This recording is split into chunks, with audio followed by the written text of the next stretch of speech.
bottom with 4 corner points, and the origin is 1, right? So I'm going to list them over here. So we have the origin, and if you go up here, the next one is 0, 100. And then along this path, these two lines meet. It doesn't look the greatest on my graph, but these meet at exactly 40, 60. Are you getting that? And then if you follow this path down, you end up hitting the x-axis at 76 or 78, 76. And then from there, you're back to the origin. Does that make sense? So we have those 4 points. Okay? And if we're doing this by graphing, we know the max and the min, since it's a closed figure, it'll have both, right? And the max and the min both have to happen at corner points, so you just have to evaluate z at each of these points. So at the if z is 25x plus 17y, at the origin z is 0, right? What about at 0, 100? What's z there?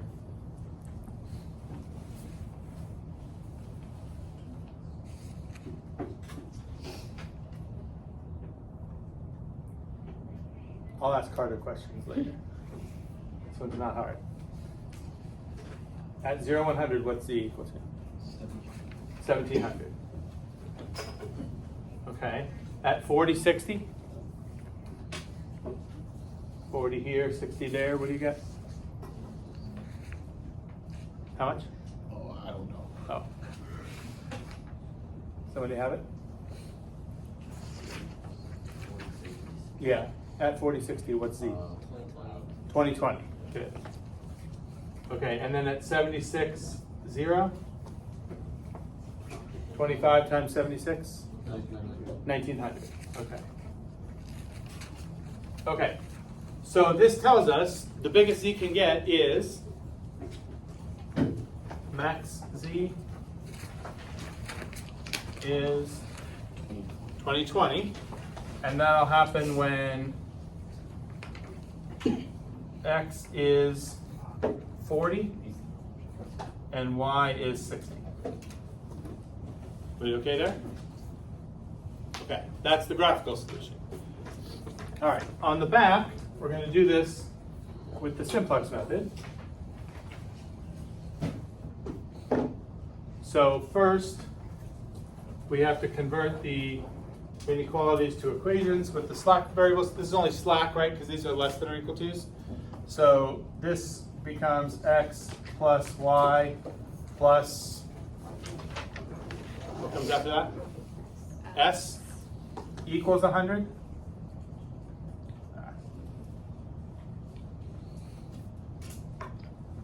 Okay. And then the second one, 5x plus 3y plus t equals 380. These are built into the method, right? We don't have to represent x and y being greater than or equal to 0. But we are going to convert the objective function equation to the same format. So that's going to be negative 25x minus 17y plus z equals 0. Right? So this tableau is only going to have 3 rows. Right? It's easier than the ones we have been spending a lot of time doing. Okay. So our initial tableau, we're only going to have variables x, y, s, t, and z. That's it. Right? Okay. So if we convert that first equation, we're going to have 1x plus 1y plus 1s. There's no t or z in that one. It equals 100. The next one was 5x plus 3y. S doesn't appear, t's there once, no z, and that's 380. And that's it for the constraints, right? And then the objective function, we had negative 25x minus 17y. S and t don't appear, z is 1, or z's coefficient is 1, and the right side is 0 right now. Is everybody okay with that? That's your initial tableau. Okay. All right. So the basic variables we can label over here. what are the basic variables right now? S, T, and Z. Which one gets the first row? S, then T, and Z is down here. Right? Okay. So right now we have that Z is equal to what? 0. And we can tell from how the bottom row looks that that's not the best. We can do better than that because, how do we know that? Because we have negative entries, okay? So that means we can do pivoting. So now we have to make some choices here. Which column should the first pivot come from? X, because? Yeah, largest negative entry is the negative 25. That's in X's column. So the pivot column is the X column. Do we have more than one eligible pivot there? Yep, both 1 and 5 are eligible. So we have to do the test ratios, right? The first test ratio is 100 over 1, and the other one is 380 over 5, right? Okay, which one's smaller? 380 over 5, which tells us the actual pivot is going to be which element? The 5. Okay, so our pivot is here. So we need zeros in the rest of the X column. So I need to change row 1 and row 3, right? How am I going to change row 1? I need a 0 where the 1 is right now. What's the row operation that does that? 5 row 1 minus row 2. 5 row 1 minus row 2 is the new row 1. Good? And then I'm not changing row 2, that's the pivot row, but I do need to make this negative 25 a 0. What will do that? What do I want to do to row 3? Row 3 is also 5. Row 3 plus 5. Row 2 is the new row 3. I'm adding here because the signs are already different. I'm subtracting here because the signs agree. Does that make sense? Okay. The other thing I'm going to know before I even make the tableau is because the pivot is in the X column and the T row, T and X are going to switch positions, right? So X, which is not basic, is coming into the basic set. T, which started out basic, is leaving the basic set, right? Okay, so when I make my new tableau, I still have X, Y, S, T, and Z across the top. All right, let's write down the new rows. So row 1 is different. Right, what's my new row 1? 0, 2, 5, 0, 0. 0, 2, 5. I don't have a 0 here though. Negative 1. Negative 1. Right? 5 times row 1, which is nothing, minus row 2. So minus 1 is why I have that negative 1 there. Okay, and then the last one before the line, 0. that's a 0. And this one, 120. Everybody okay there? Row 2 is the pivot row, so it's not changing. So 5, 3, 0, 1, 0, 380. And then the bottom row is different. It needs to start with a 0 by design, right? What follows that 0? Negative 12 here? I didn't get that. Negative 2. 0, 5, 1. Yep. 1900. Good. All right, everybody good there? And if I label the basic variables again, we said T and X are switching places. So S is still basic and it has the first row, right? But now X is basic and has the second row. Z still has the third row. We good there? Okay, what is Z right now? What's Z's value? 1900. It went up from 0 to 1900. Can we do better? Yes, because we still have a negative entry, right? But now there's only one negative entry, so the pivot column has to be which one? Yep, the Y column. Okay. Do we have more than one eligible pivot there? Yep, so we got to do test ratios again. What are the two ratios? 120 over 2 versus 380 over 3. Okay, which one's smaller? 120 over 2 is 60. This is more than 60, right? That makes the pivot 2. Okay. All right. So I need to change both rows 2 and 3. What's the operation I'll do on row 2 to get the new row 2? 2R2 minus 3R1 is the new R2. Okay? And it's easy to get a 0 here. I just need to do, what am I doing to change this to a 0? R3 plus R1 is the new R3. Okay? All right, lay out this tableau, which should be our last one. X, Y, S, T, and Z. All right, 1 was the pivot row, it doesn't change. 0, 2, 5, -1, 0, 120. What's the new row 2? 0, negative 5, 0, 400. Okay, and then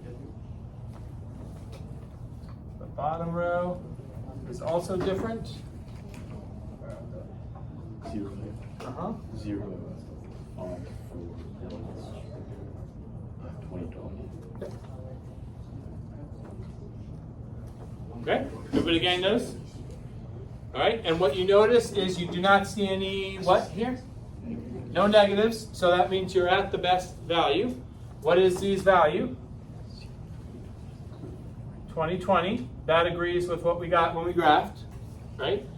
And the basic variables now, X is 1, Y is 1, and Z is 1. Which one gets the first row? Which basic variable should I label in the first row? Y. X has the second one. Z has the last one. So we can figure out that in order to get Z to be 2020, you can solve for X and Y. We use the top row to solve for Y. 2Y is 120, so Y is 60. And 10X is 400, so X is 40. And that agrees with the graphing solution, right? When we use 40 and 60 for X and Y, we get 2020 for Z, and that's the biggest you can get. Okay? All right, so the simplex solution agrees with the graphing solution. Now, let me try to explain what is actually going on with the simplex method. So there's actually a lot going on, and I don't know that I can answer all of the questions you might have about why are you doing what you're doing, but I would be happy if this model would answer the 2 main questions I think people might have, which are the 2 big decisions you keep making over and over again here about the pivoting process. Why do we care to make the pivoting column the column where the biggest negative is? That's the first thing. And then once we've chosen the column, the way we choose the element in the column is the test ratios. Why is it that the smallest test ratio is the one that matters? So if you could leave today having a better understanding of those 2 things, why do you pick the largest negative for the column? And why is the smallest test ratio the one that matters for choosing the element? I would be happy with that. Okay? So let me try to explain what is going on here. Let me orient you to what I have here. The model, and like I said, this is laid out in the next 2 pages of the packet, how we made the model. But basically what I did is the whiteboard you see here is where I graphed this, okay? So think of the white surface here as like the XY plane, and on it I graphed exactly what you see here, and the feasible region is going to be the floor. Like what I'm making here is sort of like what you would call a shed, and the Z function that we're trying to find the maximum of, this function is forming the roof of the shed, okay? So we want to know what's the highest point on the roof of the shed, and we only care about points in the XY plane that are actually in the shed to begin with, okay? So the floor plan here, this is what you see if you look through the roof. That's why I made the roof plastic, so you could see through it, okay? Okay, now, in terms of sheds, this is not a very nicely designed shed because if the roof function is 25x plus 17y, and we have this region in the xy plane that includes the origin, when you're at the origin, z is 0, right? So there is a point of the roof that's actually on the floor. Not ideal when you're making a building, right? But as you can see, as you move away from the origin in really any way, the shed gets higher as you move along different paths. And we're trying to figure out how to find the highest point of the shed, which turns out to be here. This is the point that's at a level of 2020, okay? So there's two things we're doing. The simplex method does not do the same thing that the graphing method does, which is when we're graphing, we identify all the corner points, and we say that the maximum value is going to happen at one of the corner points, but we check all of them first. The simplex method doesn't actually make you have to identify and check all of the corner points. What it does is take you from one corner point to another corner point and keep moving you from corner point to corner point in a strategic way so that you keep finding bigger values of z at each corner point until it's determined that you can't move to another corner that would give you a higher z than you already have. So that's the difference between the graphing method and the simplex method, okay? Now, what is this strategy for how do you move in a strategic way to keep finding like greater values of z? The idea with that is if we first look at the objective function, right? So 25x plus 17y. Now remember, I'm doing this in a fairly simple model where we only have two decision variables, because if I want to represent the whole thing in a model, two decision variables plus the variable z for the objective function, that already uses up all the variables I have to actually like visualize a physical model, right? We can't do anything bigger than 3D. But the simplex method doesn't require that, because what I'm showing you here in terms of like how to move isn't dependent on you being able to see an actual 3D model working this way. The process would work the same even if you had many more variables. And we've done a lot of simplex problems that have 3 decision variables. The challenge problem I showed you in that practice thing on Friday, the challenge problem has 4 decision variables. Like the simplex method is not limited by how many decision variables you use. It's the same process that you're going through, but it's easiest to see what's going on if we work with only 2 at once. So when this function, 25x plus 17y, if we think of, that's the equation for a plane, that's the equation for that, the roof of that shed. If I just look at one, like the intersection of that plane with each of the, like the coordinate planes. So like just look at z with one of the variables at a time. So you have like the xz plane that's right here, and you have the yz plane that's right here. And since I only have 2 decision variables, that's all I have to choose between, right? So if you look at the intersection of just the 2 variables, z and x or z and y, one at a time, think of, if I want to look at this just in terms of x and z, like the xz plane, I would make y 0. Right, so I would ignore that piece right now.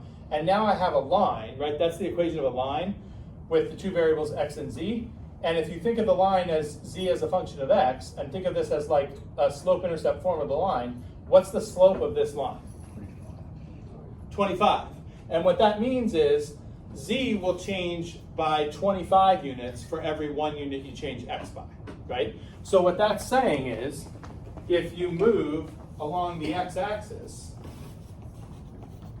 right? So the x-axis is in front of you guys. So if I move along the x-axis, I'm moving along this line right here, and this line is increasing at a rate of, I'm increasing 25 on z for every 1 I increase on x. Does that make sense? Okay. If instead I eliminate x, and I just look at z and y, then I get the equation z equals 17y. What's the slope of that line? 17. So that would say if I, instead of going along this way and increase at a rate of 25 for every 1 I change for x, if I take this path, which is moving along the y-axis, z will increase at a rate of 17 for every 1 I change y by. Does that make sense? So both cases I'm increasing, but does it make sense that if I take this path, I'm going to increase faster than if I take this path? Okay? And then if you look at the simplex method, when we put the objective function into that bottom row of the tableau, right?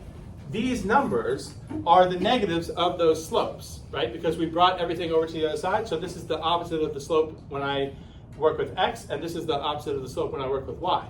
So when we say we want to choose the biggest negative number, we're actually choosing the variable that will give us the biggest increase in z for a certain change in whichever variable you're choosing, right? So that's why it makes sense to choose the bigger one.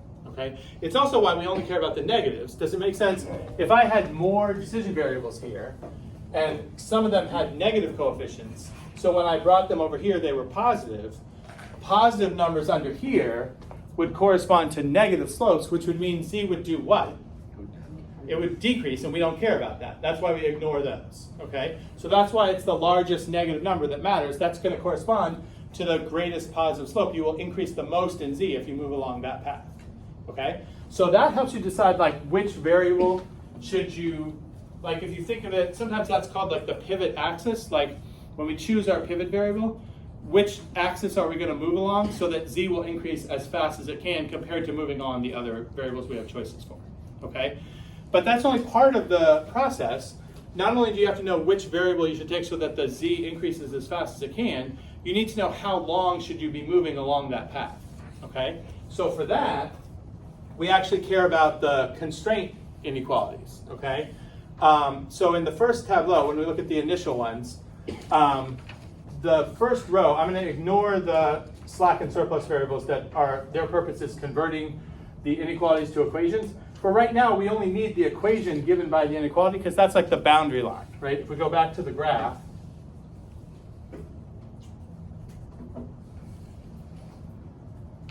I don't think I could fit it. Yeah, remember we have, so if I make this an equation, x plus y equals 100, that is this line right here. And the 5x plus 3y less than or equal to 380, if I make 5x plus 3y equal to 380, that's this boundary line, right? So if I focus on, I'm going to move along an edge of the feasible region, I only want to move along it until going any further would take me out of the feasible region, okay? So think about in those inequalities that describe the boundaries of the feasible region, I have these two possibilities, right? So if I look at those two equations, the first one I have,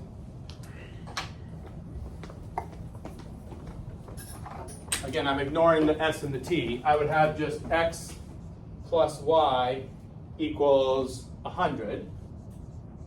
And then my other one is 5x plus 3y equals 380, right? Now at this point, I've already committed to the column. I know I'm going to move in the x direction, so I care about, in regard to this line, like where is the x-intercept of each of these lines. So right now, I'm going to consider y to be 0, and just solve for what's the x-intercept on each of these lines. So this one gives me 1x equals 100. That means x is 100 over 1. And this one gives me 5x equals 380, which leads me to x is 380 over 5. Do you recognize these two things?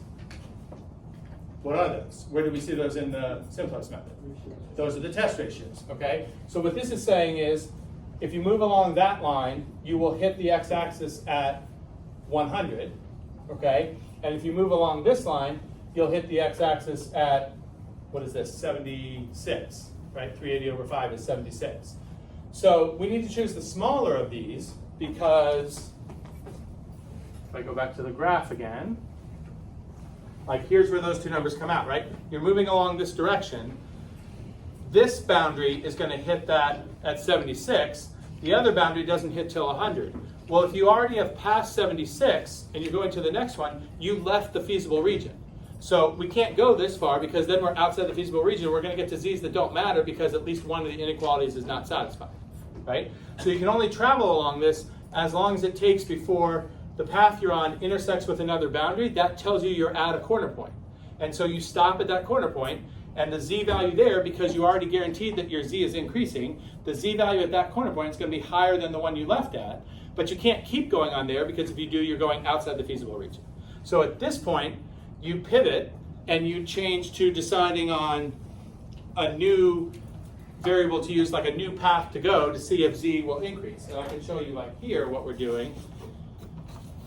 So we started at the origin. We traveled along the x-axis because that was the faster rate of increase, only until this boundary, actually it's this boundary, it's like the back wall over here. This is hard to see because it's not a very sharp angle between these, but this is two different lines, right? So it's this boundary is intersecting at 76. If I continued this wall back here behind, that's the one that would hit at 100, right? So this one hits at 76, so I have to stop there. And when I stop there, what I know right now is x is 76, y is 0 still, right? Because I wasn't changing y at all. So when x is 76 and y is 0, my z is now at 1900, right? So that's a higher value than when I started here. That's not the highest point because there's another path, and that's indicated by, in my second tableau, right? Once I've made the pivot, I still have another variable that's telling me if I move in the y direction, I will increase, because this is saying z will change at a rate of 2 units for every 1 unit you change y by, right? So I can move, if I move in the y direction, I'll get an even greater value of z, and I have to figure out how long I can move there. I'm going to move there until I hit the next intersection. That's what the solving for the test ratios the second time through would do.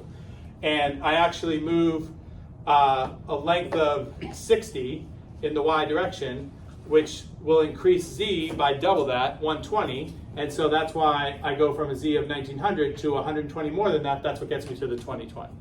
So in this, like, visually what the simplex method is taking you through is you started here, you traveled along this path to a corner point, and then you turned and you traveled along this edge to another corner point, and when you got to here, there were no other negative entries. That means there's no other path you could take that would increase z higher than you have here, so you know this has to be the highest point. And that's how you can kind of see from this angle, if you started here, going up here does increase z a little bit more than where you were here. That's why it's worth taking this path. But once you're here, there's no other paths that lead you up to a higher z from where this is. That's how you know this is the highest one. Does that make sense? Maybe a little bit? Okay. I'm not going to ask you any of that on the quiz, okay? And some of you, I think, some people learn math best by, like, what are the steps, practice the steps, I'm good at the steps, I can do the problem. That's fine. But some people, when they're doing the steps, they're like, why am I doing this? What is the meaning behind what I'm doing? And if you see a little bit about what the significance of the negative entries on the bottom row and the smaller values of the test ratios corresponding to visually what's happening here, maybe that helps make sense a little bit more out of what you're doing, and you're more likely to do it correctly. Okay? Okay, so that's all I have for our practice. Just remember, for the quiz tomorrow, I'm going to put you in groups. I'm going to pick the groups. I'm going to try to make the groups as close to 4 as possible. There are 4 problems on the quiz. So I'm going to try to make the groups of 4. Groups that don't have 4 will most likely have 3 in them. So everybody's going to be in a group of either 3 or 4. And remember, when you're doing the problems, not everybody has to do all the problems. You can certainly divide up the work. You can have multiple people doing the same problem so that you can have people checking each other's work. But when you turn your packet of quizzes in, you're going to tell me, look at this person's paper to grade number 1, look at that person's paper to grade number 2, and so on. And the only stipulation I'll have is that everybody's paper has to contribute somewhere to the overall grade. So I'm going to ask you to, like, circle the problem number on the one you want me to grade. And so I'm going to expect to see at least 1 circled problem on each person's quiz. Okay? Does that make sense? Does anybody know they're not going to be here tomorrow? You won't be here?